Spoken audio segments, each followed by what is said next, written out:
We continue now at the top of Daf Mem Hayom and Beis Meseches Sanhedrin. This is Sanhedrin Daf 45b. On the previous Amud, the Gemara asked, how do we know the procedure that we learn out for stoning, which is learned from Har Sinai? How do we know that that applies lidoros? And the Gemara says Talmud Lomer, it's because the pasuk says Sakol Yisakel, and Rashi explains Talmud Lomer Sakol Yisakel Lashon Asad. This is a language of future tense, meaning it applies lidoros for all generations as well. V'lo chasav ki sakol sakol or yoro yora. It doesn't say past tense; it has that future tense. Again, it means it applies for all generations.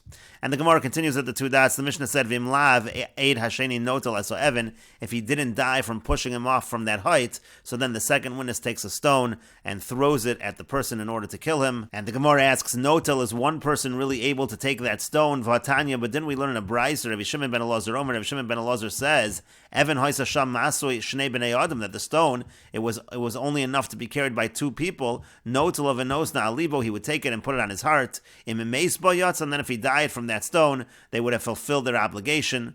But the Gemara says, "V'lataymich." But according to your reasoning that you're asking from this brayso, tikshi lachigu, for the brayso itself is difficult. It says masoi shnei bnei adam. It says the stone could only be lifted by two people. But then it says notel of enos na alibo. It says that one person would take it and put it on his heart. What does that mean?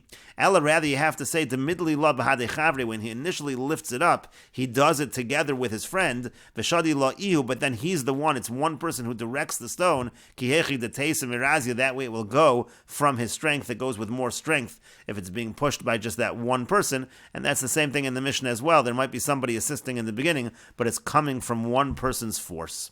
And the Gemara continues at the two dots. The Mishnah said, "Vim lav." If he doesn't die from that stone, regim maso. So then he's stoned by all of the people that are there. The Gemara says, "V'atanya," but didn't we learn in the brayso, "Me olam lo shana ba'adam"? It never happened that it had to be repeated. They always died from that first stoning.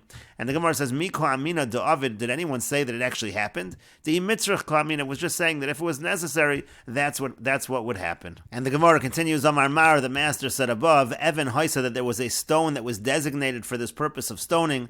But the Gemara says, "V'atanya," but didn't we learn in the brayso, "Achas Evan shenis kalba," the stone, whether it's the stone that he was stoned with, v'achas eitz shenisla olav, or whether we're talking about the wood that he was hung from, v'echad sayif sheneragbo, or the sword that he was killed with, v'echad suda shenechnakbo, or the cloth that he was strangled with. It says in the brayso, "Kula nikvarin imo," they were all buried with him. So what do you mean there was a special stone that was designated? Whatever stone is used is going to be buried with him anyway. You're going to need a new one. And the Gemara says, "Lo no tzricha," it's necessary to mesakni umaisi achrina chilufaya. What they would do is they would bury the stone, but it means to say they would then prepare another one when they would need to use one the next time. There was always a special designated stone. But the Gemara continues, "Nikvar nima," was it really true that it was buried with him? V'atanya, but we learned in a brayso, "Ein nikvar nima." On the contrary, it wasn't buried with him. And the Gemara says to that, Amar Rapapa says, "My imo," what does it mean with him? Imo bitfisa, so it simply means it was buried with him in that area. It wasn't directly with him, but it was buried in the surrounding area. And the Gemara continues, Amar Shmuel, Shmuel says, "Nikta yad ha'edim," if the hands of the edim are cut off, then potter, then the person who's supposed to get skila, he's actually exempt. And the Gemara explains, "My time, what's the reason? The bo'ino yad ha'edim tia bobo rishona," because you need the hands of the witnesses to be against him at first to stone him. V'leka, and these witnesses have no hands, and therefore he is exempt. But the Gemara continues, "Elameata," according to that, "Edim gidmin demeikara." What if they were missing hands from the beginning? Hachanami depsile. Are you going to say that they're disqualified from being witnesses in such a case? Why are we only talking about a situation where he's convicted and then afterwards their hands are cut off? And the Gemara says, no, Shani Hasam, it's different in that scenario over there. The Yamar Kra, because the pasuk says, Yad ha'edim shahais akvar. It's the hand of the witnesses, whatever they had before. If they didn't have a hand all along, so then it's fine. But if they had a hand and then it gets cut off, so then he is exempt. And the Gemara continues, Meisvei, we have a question from the following Mishnah Meseches Makos, Kol Mokom she'iduhu shnayim, v'yomru me'idananu b'ishploni shenigmar dino bebezdin ploni uploni edav. Anytime two witnesses come in and they testify, they say that so-and-so was convicted in a particular bezdin, and so-and-so and so-and-so were the witnesses in that case, hareze yaharik, so then that person is killed. Those witnesses are effectively testifying that this person is liable to the death penalty. And the problem over here is that you don't have a yad ha'edim to yabo b'rishona. We don't even have the original witnesses here, so their hands, so to speak, cannot be the ones throwing the stone at him. And the Gemara answers, Tirgum Shmuel, Shmuel answers, behein hein edav. We're talking about a situation where it's the very same witnesses. Those same witnesses are coming in in front of another court and saying that we convicted him in a previous court. But the Gemara continues, but is it really true what Shmuel is saying, that you have to be able to carry out the pasuk exactly like it's written? But we learned in a brayso, mos yumas hamake rotzeachu, it says the person who's a murderer, he will surely die. Ainli ela b'misa haksuva bo, I only know that you kill him if you give him that particular death penalty, the one he's supposed to get. Minayin shemi ato yochel hamiso b'misa haksuva bo, from where do we know that if you can't give him that death penalty, shato memiso b'chol misa shato yochel hamiso, that you kill him in any way that you can kill him? Talmud lomar mos yumas hamake, it says mos yumas hamake, that you kill him, he surely dies in any way. That double language teaches us mikal makom, any death penalty that you can give. And so the Gemara is asking that we see from the death penalty that it doesn't have to be carried out exactly as it's written in the Torah.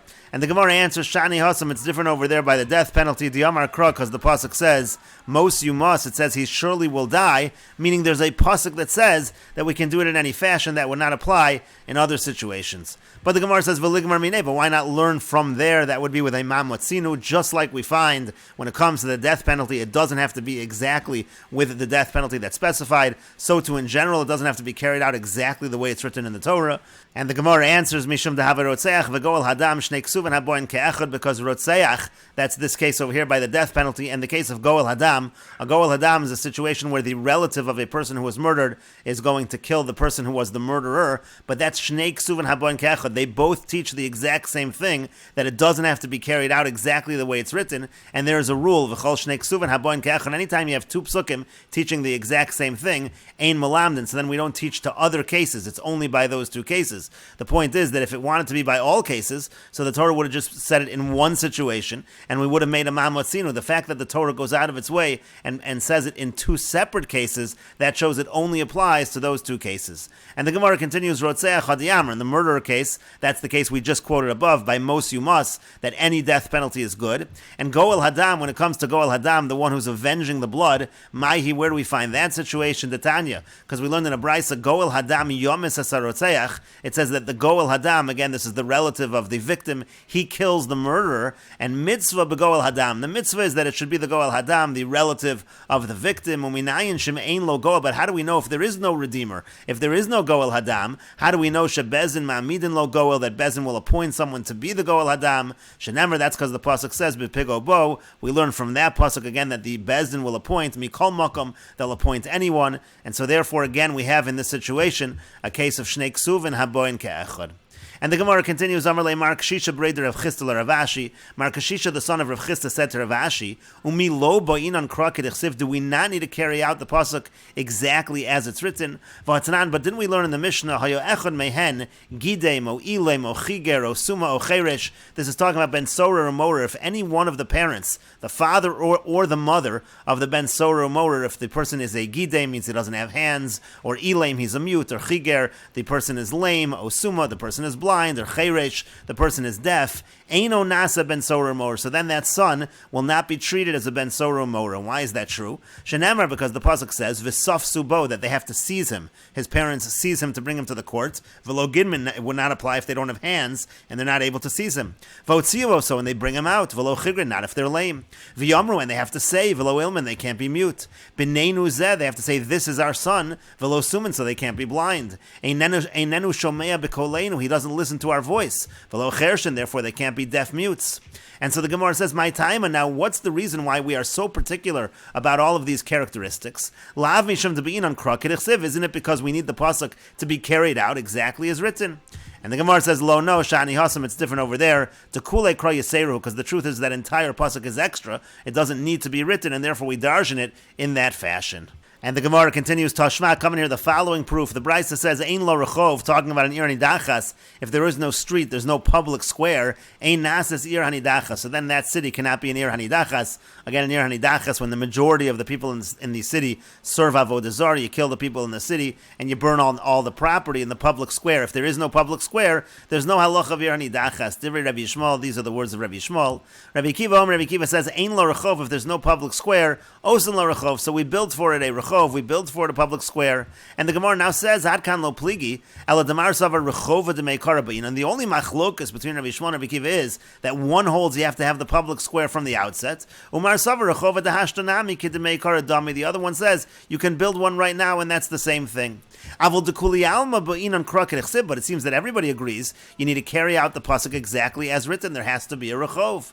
And the Gemara says you're right, but the Gemara says tanoihi. The Gemara says it's actually a machlokas tanoim whether you have to carry out a pasuk exactly as it's written. The Tanan, because we learned in the Mishnah, ein lo bohen yad bohen regel ozen yemonis ein lo taro lamis. This is talking about by tsaras, by a mitzora. Let's say he doesn't have a thumb or he doesn't have a big toe. It's talking about, or he doesn't have a right ear. So then it mentions all of those things in the purification process of the mitzora. So he's not able to have purification. Rabbi Eliezer says it doesn't have to be exactly like it's written. Nosen al makom v'yotze. You just apply the purification process to the area where the bohen yad is, to the area where the bohen regel is, and that's sufficient. Rabbi Shimon says nosen al smolo v'yotze. You put it on the left hand, and that is sufficient. And so you see, according to Rabbi Eliezer, according to Rabbi Shimon, it doesn't have to be carried out exactly as written. And the Gemara continues with the Mishnah, Kol ha-niskol and nislin. Everybody who gets stoned, the body is then hung. Divrei Rabbi Eliezer. These are the words of Rabbi Eliezer.